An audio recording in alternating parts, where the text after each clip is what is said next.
ভাই আপনার নামটা কি? মারুফ আহমেদ। আপনি কাজ কি করেন? I am student.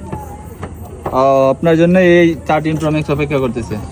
ঠিক আছে। আপনি যদি আমি 5টা প্রশ্ন আপনাকে করব, 5টার মধ্যে যদি 3টা প্রশ্নের সঠিক উত্তর আপনি দিতে পারেন, এই আইফোন 13 ঠিক Pro আছে, Max ঠিক আপনার আছে। জন্য। বলেন।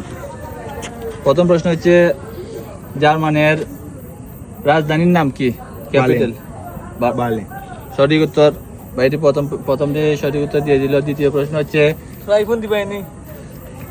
দ্বিতীয় প্রশ্ন হচ্ছে আপনার এই পারমাণবিক বোমা কোন দেশ আবিষ্কার করেছিল? আমেরিকা। সঠিক উত্তর। পারমাণবিক বোমা সর্বপ্রথম কোন দেশে ব্যবহার করা হয়েছিল? জার্মান। সম্পূর্ণ ভুল। ও জাপান। ঠিক আছে। সঠিক উত্তর ভাই, সঠিক উত্তর। তৃতীয় প্রশ্ন হচ্ছে আপনি তো জিতে গেছেন, তারপরও সে তো আমার আইফোন দিলাম। আচ্ছা ভাই দিও